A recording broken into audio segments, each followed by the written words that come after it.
Si alguien les preguntara, una persona totalmente ignorante de la Biblia, les pregunta a ustedes, ¿de qué se trata la Biblia? ¿Cuál es su tema principal? Ya todos nosotros sabemos que responderle a esa persona que la Biblia habla de la salvación que Dios ofrece al pecador es correcto. Pero que hay una respuesta más técnica y más precisa, y es que la Biblia es el libro de la venida del reino de Dios. Que la Biblia nos habla de la venida del reino de Dios. Y hemos avanzado ya en este tema maravilloso del reino de Dios y hemos aprendido conceptos fundamentales muy importantes que simplemente voy a mencionar rápidamente.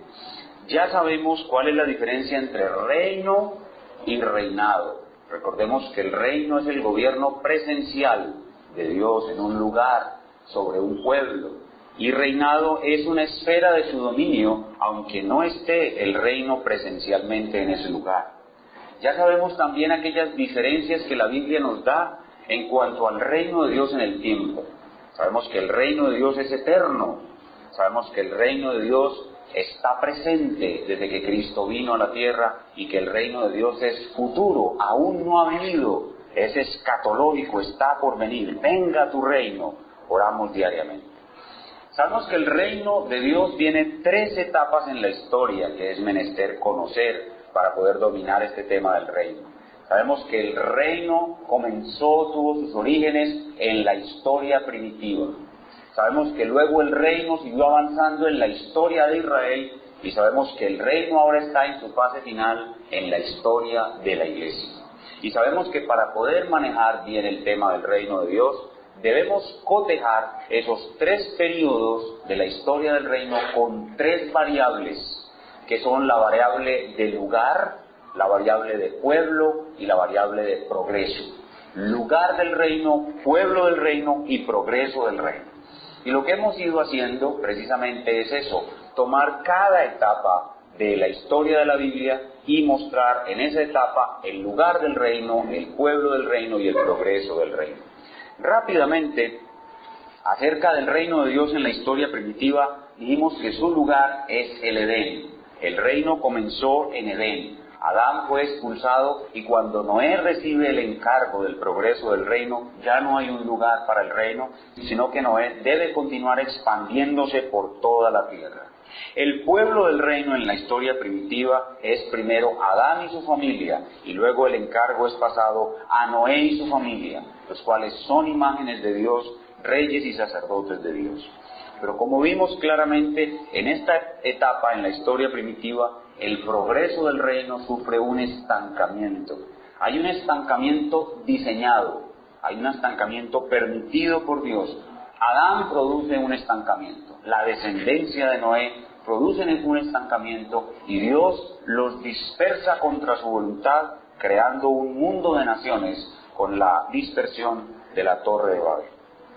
A ese mundo de naciones viene el otro escogido de Dios que viene a recibir ahora el encargo del reino, que es Abraham. Y pasamos ahora entonces al reino en la historia de Israel. Con Abraham comienza el reino en la historia de Israel. ¿Cuál es el lugar del reino en la historia de Israel? Dios llama a Abraham desde Mesopotamia a que venga a Canaán.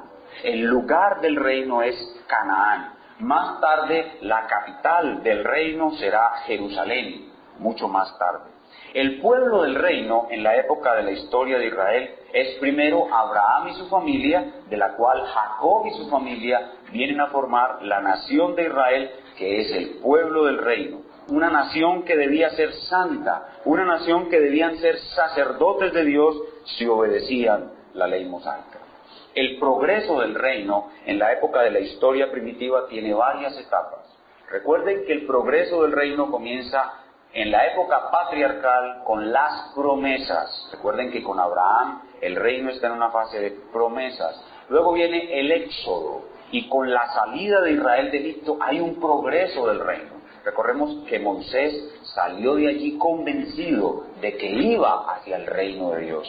Luego viene la conquista y con Josué hubo progreso del reino. Pero luego viene un estancamiento y unos ciclos de decadencia y progreso hasta que llega la monarquía. viene la monarquía o el período de imperio, donde Israel espera tener aquel rey davídico que realmente traerá el reino a su máxima exaltación. Y recuerden el mensaje pasado, cómo vimos esos ciclos de progreso y mesetas, hasta que llegamos al período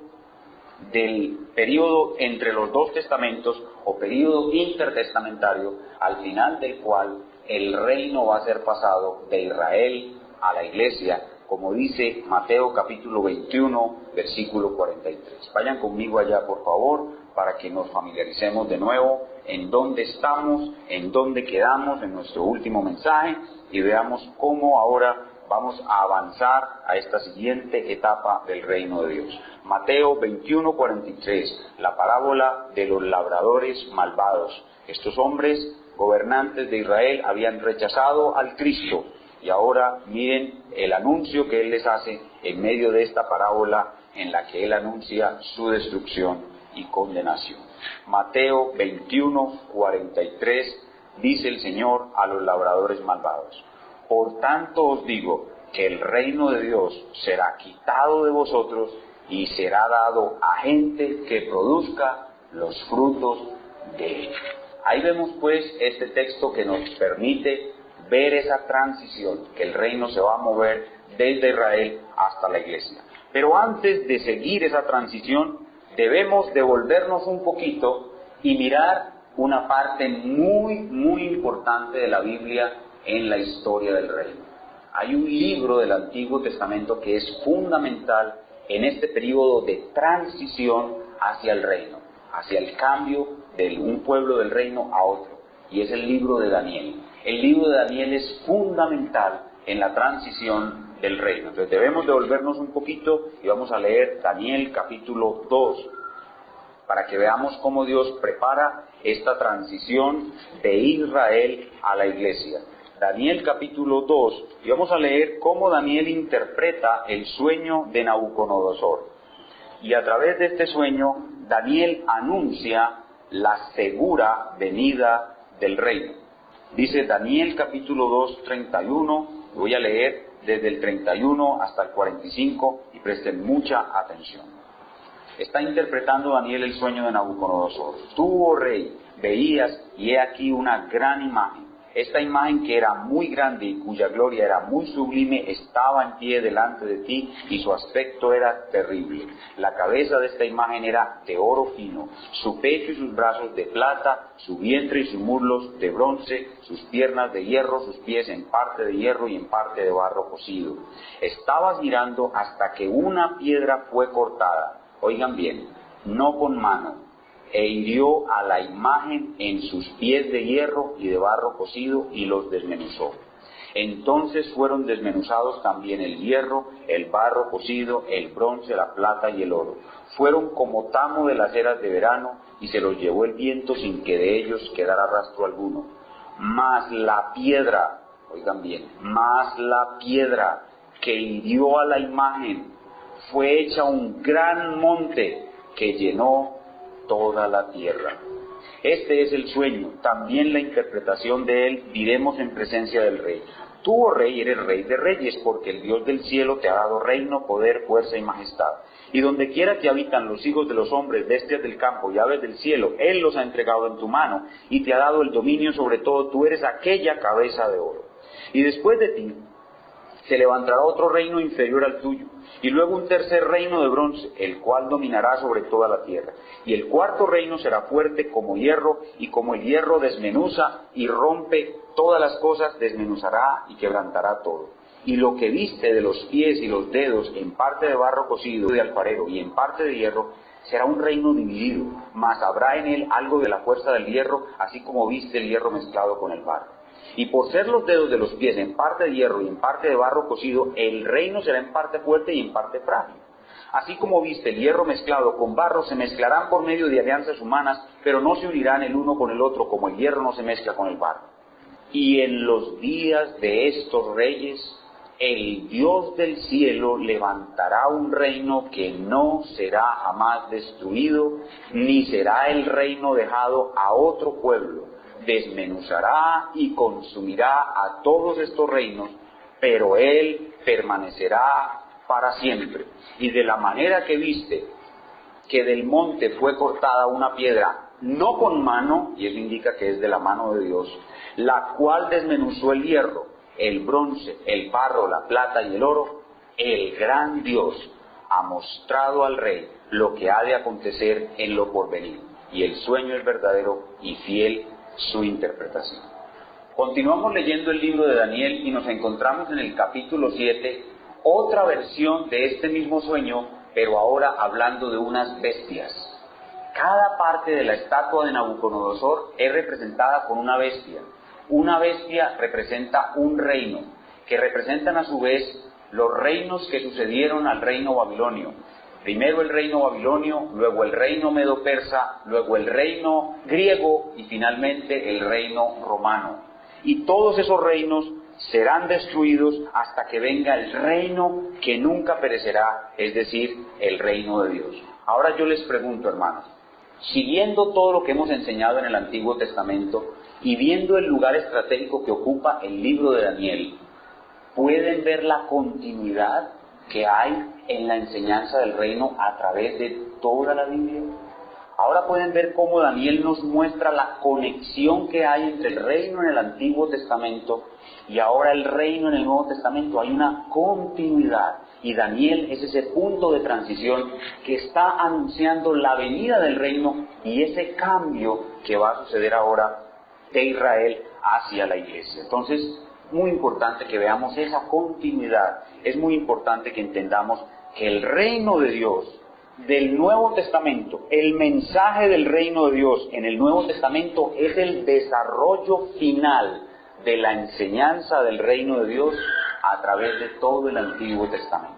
Repito, el mensaje del reino que está en el Nuevo Testamento es el desarrollo final de todo el mensaje del reino a lo largo de todo el Antiguo Testamento. Entonces Daniel es ese punto de giro, Daniel es ese punto de transición, pero Daniel solo da la seguridad de que el reino vendrá. Daniel solo da la seguridad de que el reino vendrá, mas no describe la forma como el reino vendrá, lo cual es un misterio. Todo el mundo pensaba que el reino vendría así como leímos hace un momento en Daniel. Todo el mundo pensaba que el reino vendría con violencia. Incluso Juan el Bautista pensaba que el reino vendría con violencia, porque como dice allí que desmenuzará y destruirá todos los reinos hasta que no quede rastro de ninguno. Todo el mundo pensaba que el reino vendría con violencia, pero no. La venida del reino es un misterio revelado en parábolas. Y por eso cuando pasamos al Nuevo Testamento, el reino es un misterio. Y entonces, cuando comenzamos a estudiar el reino de Dios en el Nuevo Testamento, comenzamos a descubrir ese misterio. Y ese misterio comienza con el cambio que ocurre en cada una de las tres variables en las cuales venía desarrollándose el tema del reino en el Antiguo Testamento. Repito, el reino pasa del Antiguo al Nuevo Testamento en forma de misterio. Y ese misterio comenzamos a descubrirlo al analizar cómo cambian cada una de las tres variables en el Nuevo Testamento. Entonces, ¿qué es lo que vamos a ver hoy? Que vamos a comenzar a estudiar el reino de Dios en la historia de la iglesia. Vamos a ver cómo cambian las tres variables al pasar del Antiguo Testamento al Nuevo Testamento. Así que nuestro tema en el día de hoy es el siguiente: el reino de Dios en la historia de la iglesia. Ese es nuestro tema. Y nuestros tres puntos para el día de hoy serán los siguientes: el lugar del reino de Dios en la historia de la iglesia. Primero, el lugar del reino de Dios en la historia de la iglesia. Segundo, el pueblo del reino de Dios en la historia de la iglesia. Y tercero, el progreso del reino de Dios en la historia de la iglesia. Lo mismo, lugar, pueblo y progreso, pero ahora en la historia de la iglesia. Comencemos entonces en primer lugar con el lugar del reino de Dios en la historia de la iglesia. Como dijimos hace un momento, en el período anterior, o sea, en la historia de Israel, el lugar del reino era Canaán con su capital Jerusalén. Y a ese lugar debía llegar el rey y no a otro. Cristo, el Mesías, debía llegar al lugar del reino en el período anterior, o sea, a Canaán, y allí llegó. Recordemos que el Señor Jesucristo nunca salió de Canaán, salvo en su infancia cuando fue perseguido por Herodes. Pero Él nunca salió del lugar del reino, siempre estuvo en el lugar del reino, exceptuando en su infancia. Y cuando predicó, siempre predicó en el lugar del reino. Y cuando comisionó a sus discípulos, les ordenó que predicaran primero que todo en el lugar del reino. Y ahí vemos realmente la relación que existe entre el lugar del reino y la venida del rey. Pero cuando los judíos rechazaron al rey, el lugar del reino también fue rechazado. Cuando los judíos rechazaron al rey, su territorio fue rechazado por Dios. Canaán ya no sería más, oigan bien, la tierra santa. Canaán ya no sería más la tierra santa. Jerusalén no será más la tierra santa, la ciudad santa, y será totalmente destruida. ¿Cómo nos enseña eso el Nuevo Testamento? ¿Recuerdan el milagro de la higuera estéril? ¿Recuerdan que una vez el Señor se acercó a una mata de brevas, vio que tenía hojas, buscó higos y no encontró sino hojas? ¿Y qué dijo? Maldijo la higuera, y al momentico que pasaron, se había secado desde su raíz. Hermanos, ¿quién es esa higuera? Esa higuera es Israel.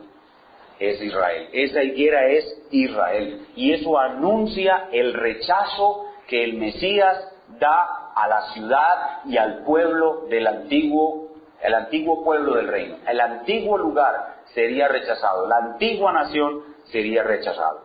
Pocos días después de maldecir la higuera estéril, Jesús llora sobre Jerusalén. Jesús se lamenta sobre Jerusalén. Quiero que veamos ese texto, Mateo capítulo 23. Mateo capítulo 23. ¿Qué estamos viendo? Estamos viendo el cambio en el lugar del reino. Mateo capítulo 23. Primera señal del cambio del reino, la maldición de la higuera estéril. Segundo, vamos a ver el lamento de Jesús sobre Jerusalén y la predicción de su destrucción total. Mateo 23, 37 a 24, 2. Presten mucha atención. Jerusalén, Jerusalén, que matas a los profetas y apedreas a los que te son enviados. ¿Cuántas veces quise juntar a tus hijos, como la gallina junta sus polluelos debajo de sus alas, y no quisiste? He aquí, miren bien, vuestra casa os es dejada desierta. Y la palabra casa debe leerse como templo. Vuestro templo, vuestra casa os es dejada desierta. El corazón de la religión judía era el templo. O sea que de corazón, desde su corazón mismo, el territorio judío y la religión judía es dejada desierta. Porque os digo que desde ahora no me veréis, hasta que digáis bendito el que viene en el nombre del Señor. Ahora vean con más detalle el destino del templo. Cuando Jesús salió del templo y se iba, se acercaron sus discípulos para mostrarle el edificio del templo. Respondiendo él les dijo: ¿veis todo esto? De cierto os digo que no quedará aquí piedra sobre piedra que no sea destruida.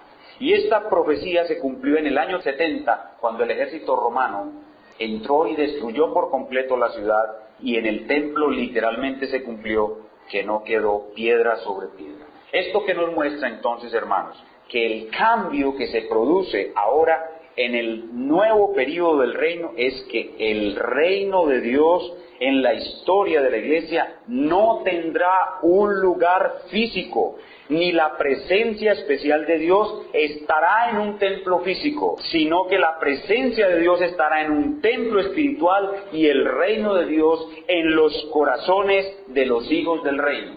Hay un cambio total, por eso es un misterio, porque cambia el lugar, ya no es un lugar físico, sino que es un lugar espiritual.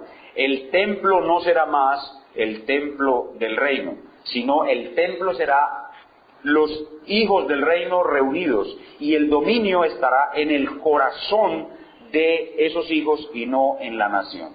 Entonces vemos la evolución del lugar del reino a través de todos los periodos. Primero, en el Edén. Primero, el lugar del reino era el Edén. Segundo, Canaán, su capital Jerusalén, y el centro del centro, el templo. Luego, el lugar es la iglesia reunida. Y finalmente, en la última parte, el lugar será cielo nuevo y tierra nueva, la tierra totalmente redimida y por toda la eternidad. Esa es la evolución del lugar del reino. Son 4 fases: Edén, luego Canaán, Jerusalén y el templo, luego la iglesia reunida y luego cielo nuevo y tierra nueva por toda la eternidad. Y aprendemos de esto una aplicación práctica muy importante. De este cambio en el lugar del reino aprendemos algo muy importante, que hoy en día no hay tierra santa, no hay ciudad santa, y no tenemos que ir a Canaán a buscar bendiciones especiales de la tierra santa. No tenemos que hacer peregrinaciones a tierra santa. Ir a tierra santa puede ser muy provechoso, pero ¿por qué? Por la geografía, por la historia, por la arqueología y la cultura que nos van a ayudar a entender mejor la palabra de Dios. Pero no hay bendiciones especiales en la tierra de Canaán, porque el lugar del reino ha sido cambiado y ahora no es un lugar físico, sino un lugar espiritual. Veamos en segundo lugar lo que tiene que ver con el pueblo del reino de Dios en la historia de la iglesia. El pueblo del reino de Dios en la historia de la iglesia. Y leamos de nuevo el versículo con que abrimos este culto. Mateo capítulo 8, versículos 11 y 12. Mateo capítulo 8, versículos 11 y 12 es el milagro de la sanidad del esclavo de un centurión romano.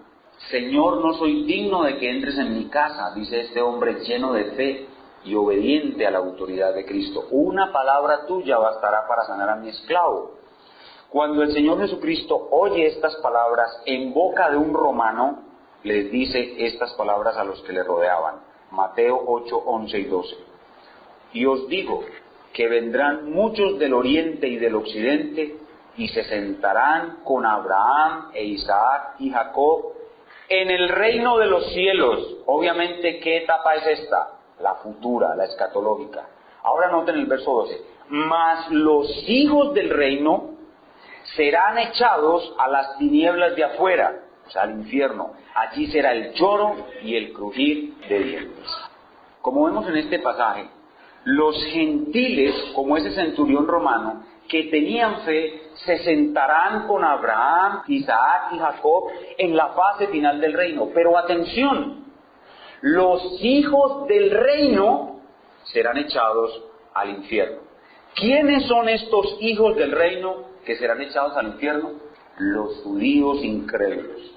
Ellos eran hijos del reino y sin embargo se perderán porque no tenían la fe que Abraham tenía en Cristo. No tenían la fe de Abraham y por eso serán antiguos hijos del reino echados a las tinieblas de afuera por no ser como Abraham, verdaderos creyentes en Cristo. Abraham creyó en Cristo y por eso entró al reino. Y aquí el Señor asegura que Abraham estará en el reino con muchos de Oriente, con muchos de Occidente, y probablemente ahí está pensando en nosotros porque nosotros vivimos en Occidente.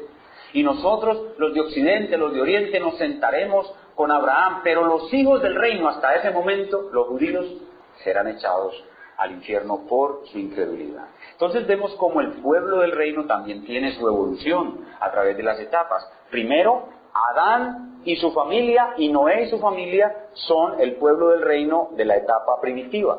Luego, Abraham y su familia, Abraham, Jacob y su familia, que forman la nación de Israel, son el pueblo del reino en la segunda etapa.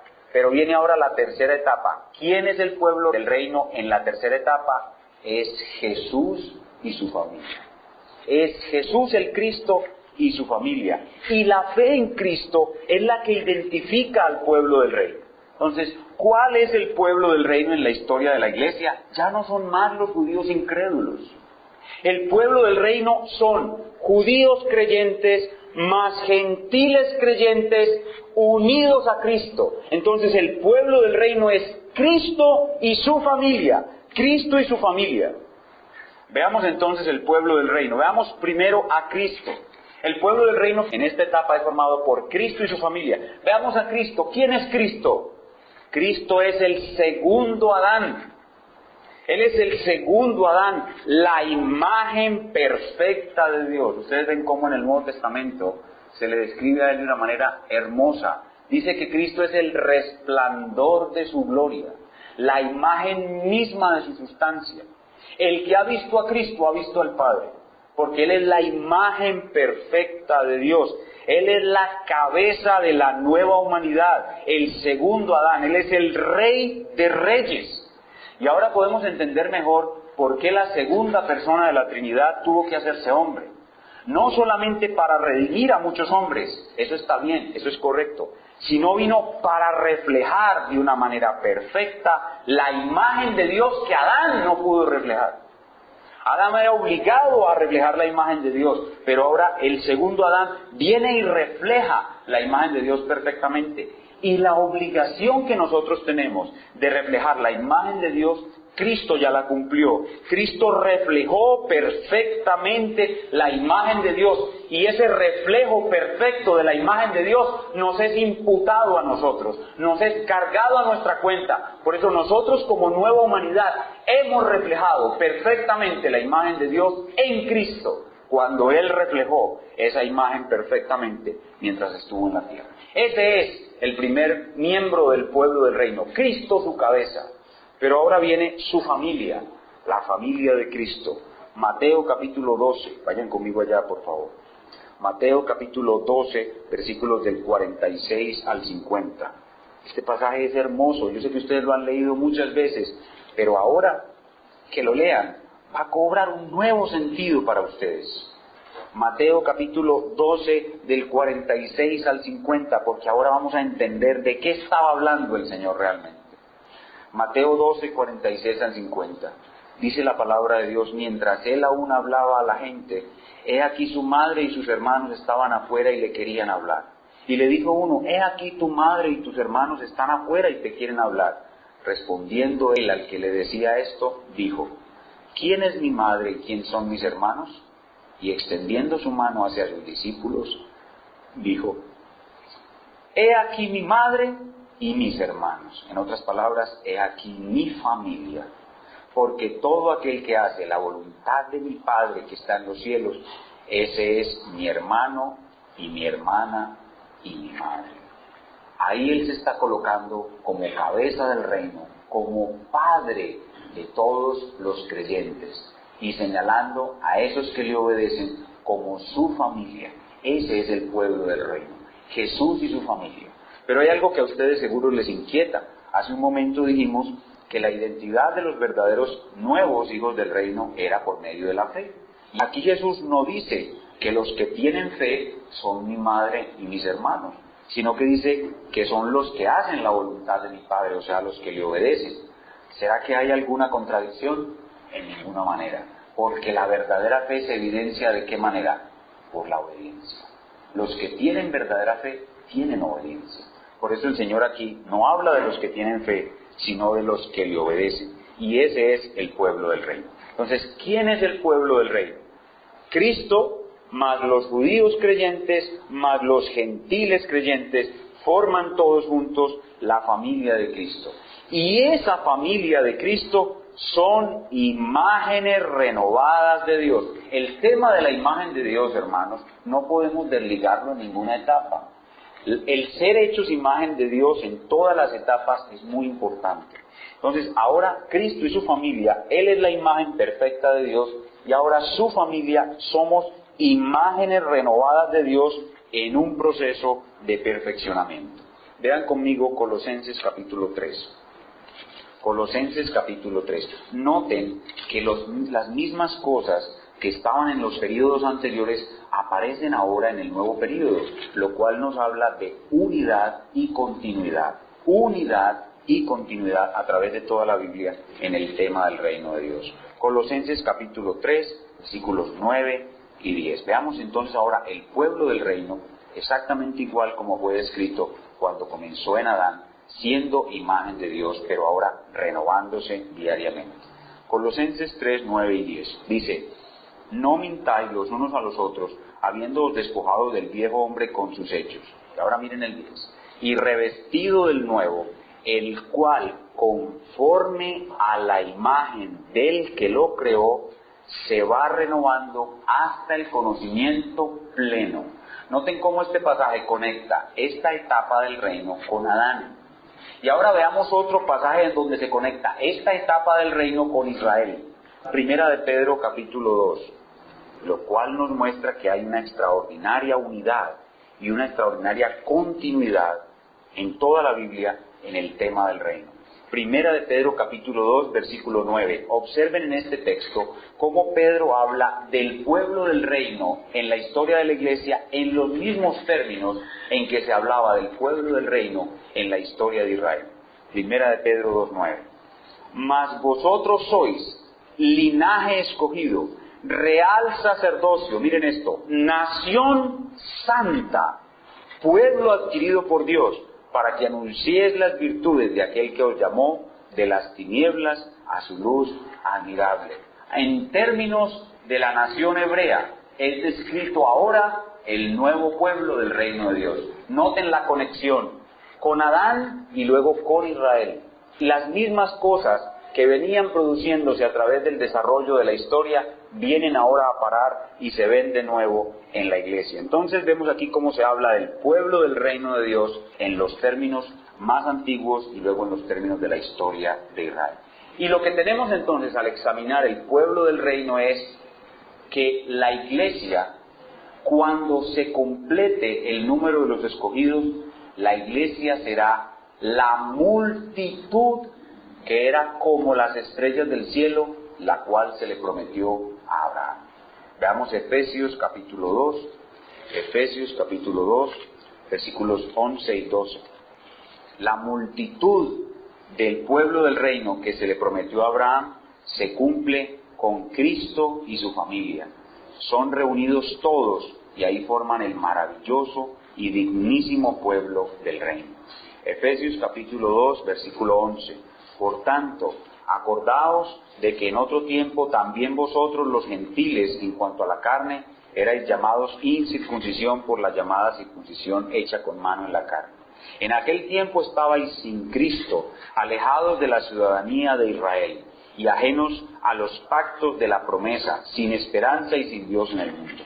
Pero ahora, en Cristo Jesús, y todos ustedes ya saben qué significa esto, unidos a Cristo Jesús, vosotros que en otro tiempo estabais lejos, habéis sido hechos cercanos por la sangre de Cristo, porque Él es nuestra paz. Miren lo que veíamos esta mañana en el tiempo de clase de escuela dominical. Él es nuestra paz, que de ambos pueblos hizo uno, derribando la pared intermedia de separación, aboliendo en su carne las enemistades, la ley de los mandamientos expresados en ordenanzas, esto es la ley ceremonial, para crear en sí mismo de los dos un solo y nuevo hombre. Y la palabra hombre ahí significa pueblo, un solo y nuevo pueblo.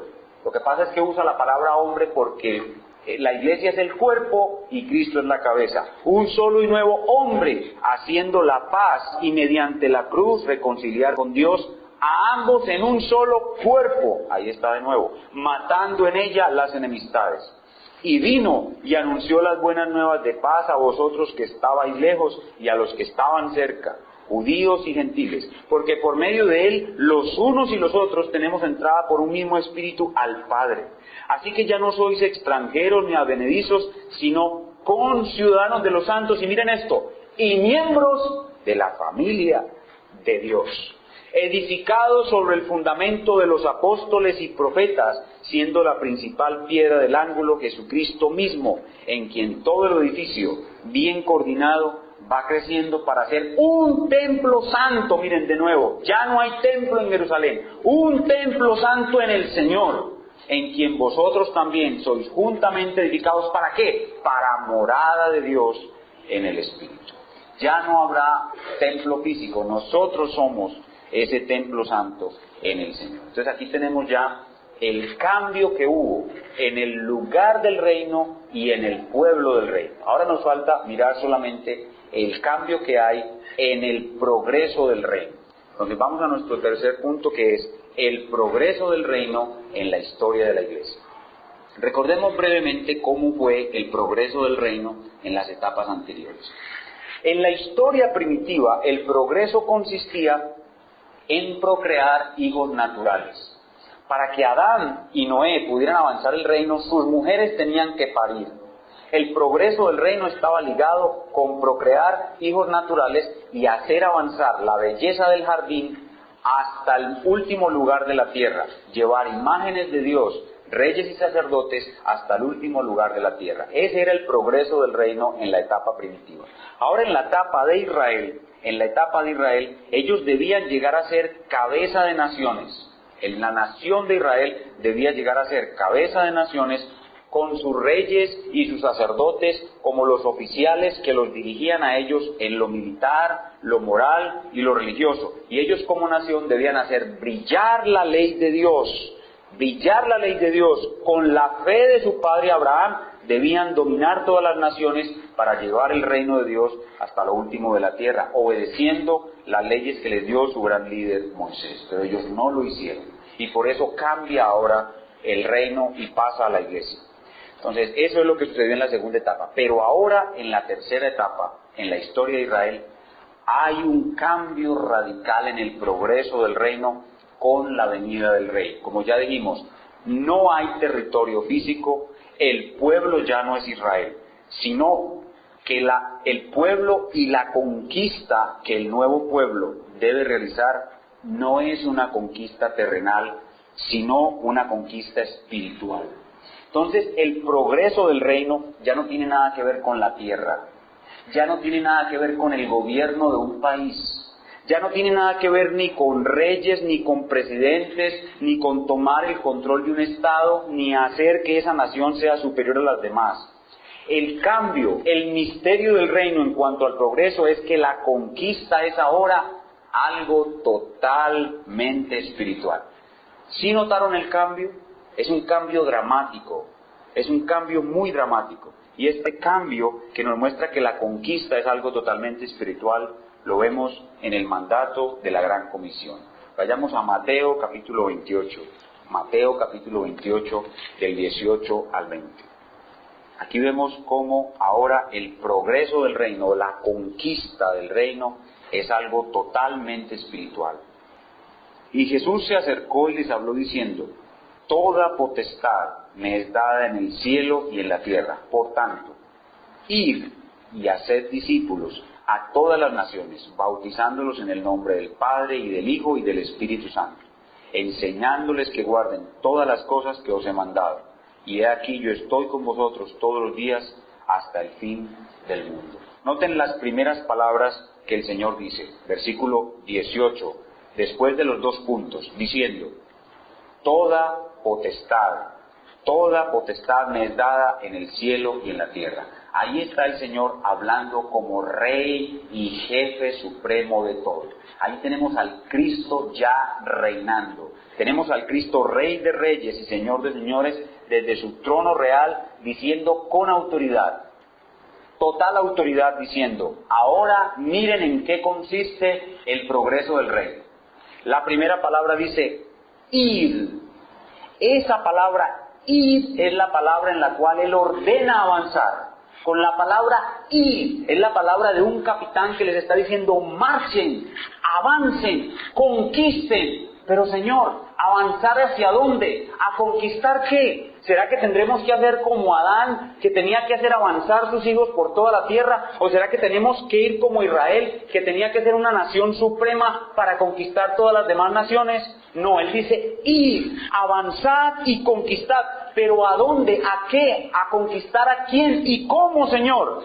La frase siguiente lo dice: id y haced discípulos. Esa es la conquista, es conquistar hombres. Es conquistar hombres, no conquistar la tierra. No es una conquista política, no tiene que ver con una nación y su supremacía. No, es ir a conquistar hombres por medio de la predicación del Evangelio. Ir y hacer discípulos a todas las naciones. Id y hacer discípulos a todas las naciones. Y a esos que son hechos discípulos, dice el Señor: enséñenles. lo primero que deben hacer es conquistarlos por la predicación. Y luego de que han sido conquistados, enséñenles a que guarden todas las cosas que les he mandado. Ese enseñarles es, enséñenles a que se sujeten al señorío del rey, conociendo todas las cosas que el rey manda y obedeciéndolas. Ustedes en este momento, en este instante que están escuchando la palabra de Dios, están siendo dominados por el rey. Están siendo sujetos a él, si es que de voluntad buena lo quieren hacer. Ustedes están siendo enseñados a sujetarse al rey. Cada que ustedes vienen aquí a la iglesia y escuchan la palabra de Dios, están aprendiendo a sujetarse a el rey.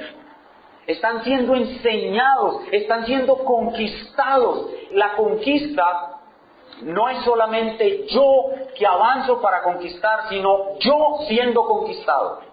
Yo estoy siendo conquistado por la enseñanza de la palabra de Dios. Cuando conozco la palabra de Dios, el reino está avanzando en mí, yo estoy siendo conquistado. Y cuando yo predico la palabra de Dios a una persona extraña que no conoce a Cristo, yo estoy conquistando, o el reino está conquistando a través de mí.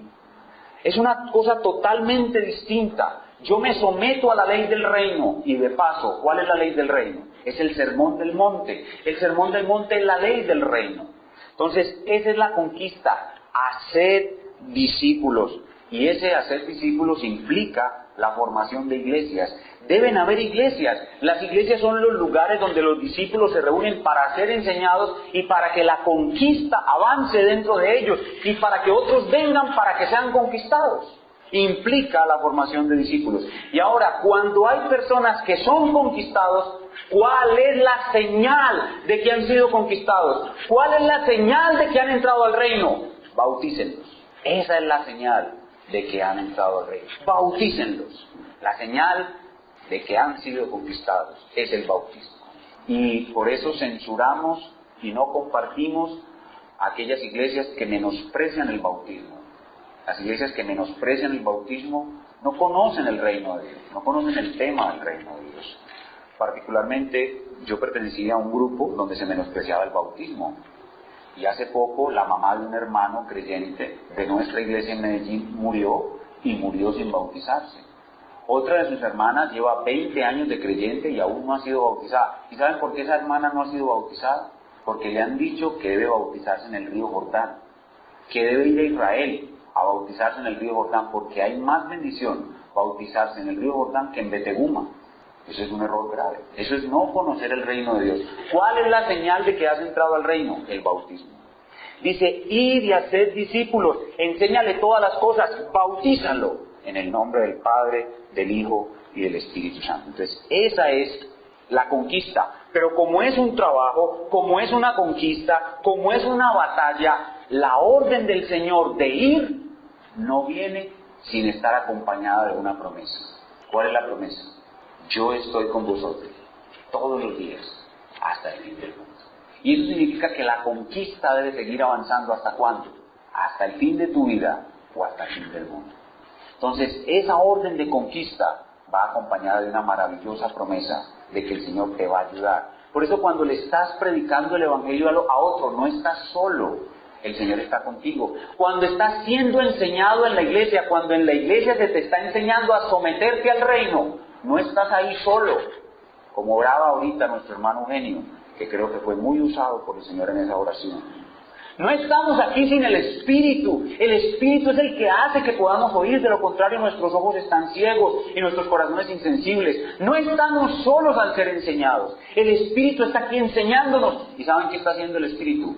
Dominándonos. Nosotros estamos siendo cada vez más dominados, cada vez más sujetos al Rey, cada vez más súbditos del reino. Y eso debe suceder cada 8 días cuando venimos acá. Entonces, ¿en qué consiste el progreso del reino? Consiste en recoger a todos los escogidos por medio de la predicación, avanzar el reino de Dios en sus corazones por medio de la enseñanza. No consiste en constituirnos reyes, no consiste en constituirnos presidentes, no consiste en conquistar naciones. Esto no es un asunto político, tampoco tiene que ver con procrear hijos. No tiene que ver con procrear hijos, sino procrear hijos espirituales. Cuando ya nos metemos a ver un poco mejor cómo es la conquista, cómo es el avance del progreso del reino en el Nuevo Testamento, y eso será lo que veamos en nuestro siguiente mensaje. Por medio de parábolas, el Señor nos enseña que ese progreso, que esa conquista tiene 3 etapas. Una primera etapa que es la etapa de inauguración. Cuando el reino es inaugurado es como una semillita de mostaza. Luego viene una etapa de continuación, un periodo muy largo entre la primera y la segunda venida, como se muestra en las parábolas. Tan largo que algunos se quedan dormidos. Y luego viene una tercera etapa, que es una etapa de consumación, que en las parábolas se llama la etapa de siega.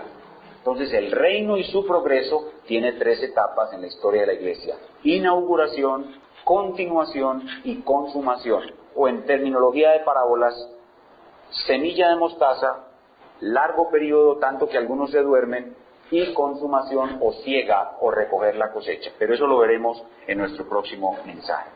Hasta aquí, lo más importante es que hayamos entendido cómo el reino de Dios transita a través de toda la Biblia, cómo va trasladándose y cómo va cambiando en cada etapa. Lugar del reino en cada una, pueblo del reino y progreso del reino en cada una. Y ahora nuestra mente esté contenida, esté detenida en la iglesia, que es donde estamos ahora y lo que nos compete a nosotros, y ver cómo el lugar ya no es físico, el pueblo no es Israel, sino gente de todas las naciones, y el progreso ya no es físico sino espiritual, y tiene que ver con la actividad específica de la evangelización y la edificación en la iglesia de Cristo.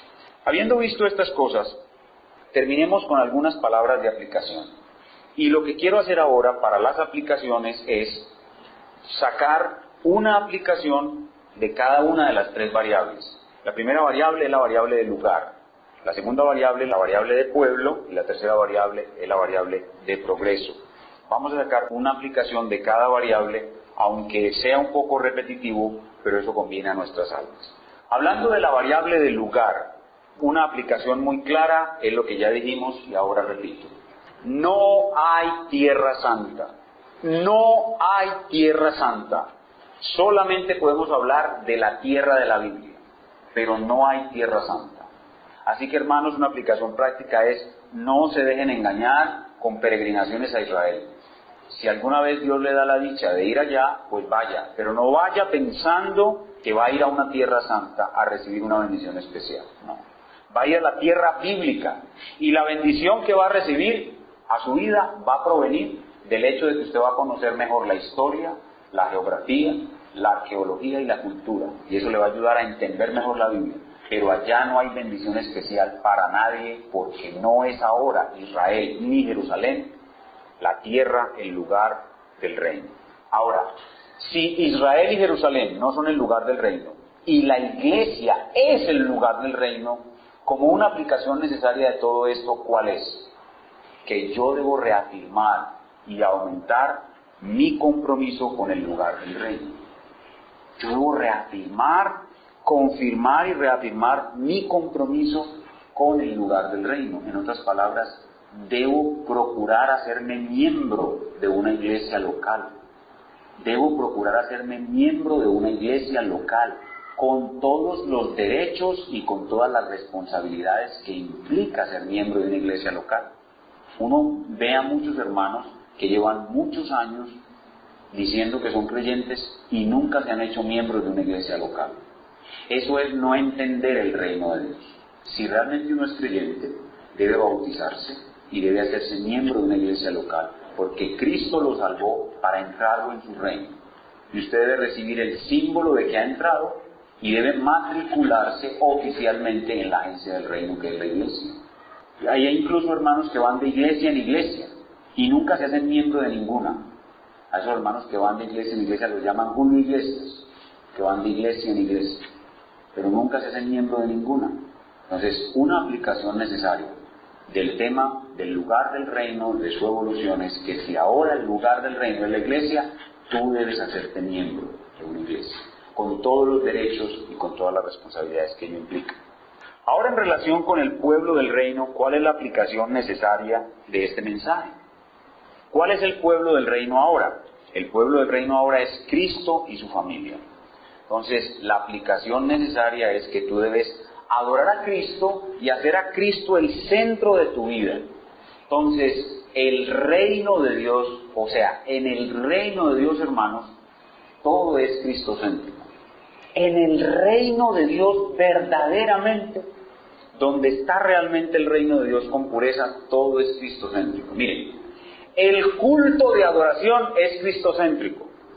La predicación de la palabra de Dios es cristocéntrica. La vida de los hermanos es cristocéntrica. La familia de cada hermano, pues un varón cuya toda familia sea cristiana, es cristocéntrica.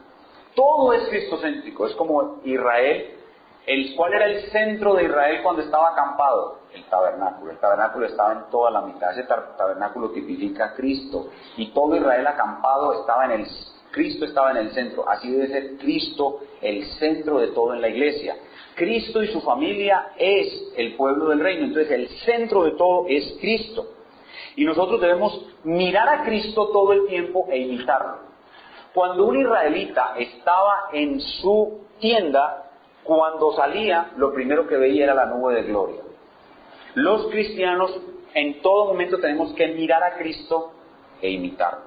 Y renovar la imagen de Dios en nosotros cada vez mejor, llegando a una mortificación cada vez más profunda de nuestros pecados. Una perfecta mortificación, cada vez más profunda. Pero la otra aplicación relacionada con el pueblo del reino es Cristo y su familia. La otra aplicación es relacionada con la familia de Cristo. Si yo soy de la familia de Cristo, entonces yo debo amar a la familia de Cristo. Debemos amarnos entre los hermanos. Debemos amarnos entre nosotros. Y debe ser una gran preocupación permanentemente en nosotros. Porque el lenguaje del reino es el amor, hermanos. El lenguaje del reino es el amor. Entonces, si nosotros somos de la familia de Cristo, en esta familia se habla un lenguaje de amor. Es como un padre de familia que es señor de su casa, le dice a su esposa y a sus hijos, en esta casa se va a hablar solo un lenguaje de amor. Y cada uno debe esforzarse por cumplirlo, empezando por él mismo. En la iglesia de Cristo se debe hablar solo un lenguaje de amor. Por eso cuando hay disgustos entre nosotros, cuando hay discusiones entre nosotros, si en algún momento ofendimos al hermano, debemos pedirle perdón y restaurar nuestras relaciones, porque nuestra vida, la vida del reino, es una vida de amor. Nuestro lenguaje debe ser un lenguaje de amor. Entonces no debe haber disensiones y pleitos entre nosotros. Ahora, el pecado que mora en nosotros nos hace tener pleitos y disensiones, pero el amor que hay en nosotros debe ser superior a esos pleitos y disensiones. Entonces el lenguaje del reino, el lenguaje de la familia del reino, es un lenguaje de amor. Y debemos hablar siempre ese lenguaje. Finalmente, el progreso del reino. ¿Cuál es la aplicación práctica de lo que hemos visto hoy acerca del progreso del reino? La aplicación práctica es que el reino progresa si en mí se cumple Mateo 6:33. El reino progresa si en mí se cumple Mateo 6:23. El reino progresa si en mí se cumple que yo busco primeramente el reino de Dios y su justicia. Entonces el progreso del reino depende de mí. Claro que Dios no necesita de mí para hacer progresar su reino, pero me ha dado el privilegio de que yo trabaje para Él. Y cuando yo voy a mirar el progreso del reino, me debo examinar a mí mismo y preguntarme, ¿cómo está mi evangelismo? Mi evangelismo es la fase de progreso del reino. ¿Cómo está mi enseñanza, hermanos, como súbditos del reino? Con respecto a la enseñanza, todos nosotros debemos enseñar y ser enseñados. En el reino de Dios hay una constante enseñanza y todos debemos enseñar y ser enseñados. ¿Cuál es tu disposición a ser enseñado? El próximo sábado a las 6 de la tarde tenemos una videoconferencia. Espero que tengas deseo de venir a ella. Vas a aprender cosas maravillosas el próximo sábado. Entonces cuadra tu agenda y mira cuánto deseo tienes de ser enseñado. Si tú dices, no, ahí viene el pastor Sergio otra vez con esas clases de teología, no, esas clases están como muy aburridoras, yo más bien voy al culto el domingo. No, cuánto deseo tienes de ser enseñado. Eso mide tu progreso en el reino. Entonces el evangelismo, el enseñar y ser enseñado, el orar. Hermano, ¿cuánto tiempo en tu oración dedicas a orar por el avance del reino? Muchos simplemente rezan el Padre Nuestro y dicen, venga tu reino, y eso es todo lo que oran por el reino. Esta iglesia va a crecer numéricamente cuando sus miembros oren más por el avance del reino. El reino, para que avance, debe avanzar con la oración de su pueblo. Pero ¿qué tanto estás tú concentrado en el avance del reino? ¿Qué tanto lo deseas? Si todos nosotros oramos más por el avance del reino, el reino avanza. Damos gracias a Dios por los hermanos nuevos que están con nosotros. Pero todas estas sillas deberían estar llenas. Deberíamos estar ya empujando para atrás y buscando presupuesto para alargar aquí. No sucede eso. Puede que sea la soberana voluntad de Dios, pero puede ser que nosotros no oramos lo suficiente por el reino y no estamos involucrados lo suficiente en el reino. Mira esto que te estoy diciendo, amado hermano. Quizás tú no estás lo suficientemente involucrado en el reino. Quizás yo no estoy lo suficientemente involucrado en el reino. Cada uno debe buscarse a sí mismo y examinarse a sí mismo qué tan involucrado está en el reino, qué tanto realmente hace que el reino de Dios y su justicia sea lo más importante. Y finalmente una nota de consolación. Hermanos, nosotros nos vamos a ir de aquí hoy conociendo algo del reino, quizás exhortados por nuestra pobre participación en el reino, pero también debemos irnos muy felices, muy consolados por el privilegio que tenemos de estar en el reino de Dios. Hermanos, el reino de Dios está aquí y ustedes son hijos del reino, ustedes son súbditos del reino y no tienen privilegio más grande que ese. Ustedes no tienen privilegio más grande en sus vidas que amar al rey. Ustedes no tienen privilegio más grande en sus vidas que someterse al rey.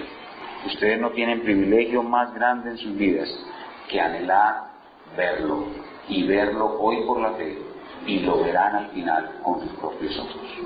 Eso nos debe llenar de consuelo y de gozo y ayudarnos a seguir adelante confiando en Dios aunque la vida duela. El privilegio más grande que tenemos es ser nosotros parte del reino de Dios en la historia de la iglesia. Los que vivieron en el reino de Dios en la historia primitiva, los que vivieron en el reino de Dios en la historia de Israel, no tienen tanto privilegio como nosotros, los hijos del reino en la historia de la iglesia.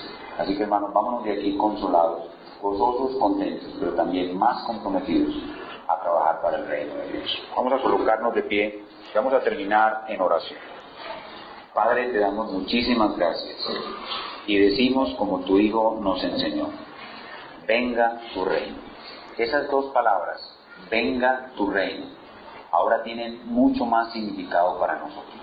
Ahora nosotros podemos devolvernos desde esas palabras hasta mucho más atrás y ver cómo tu reino ha estado viniendo.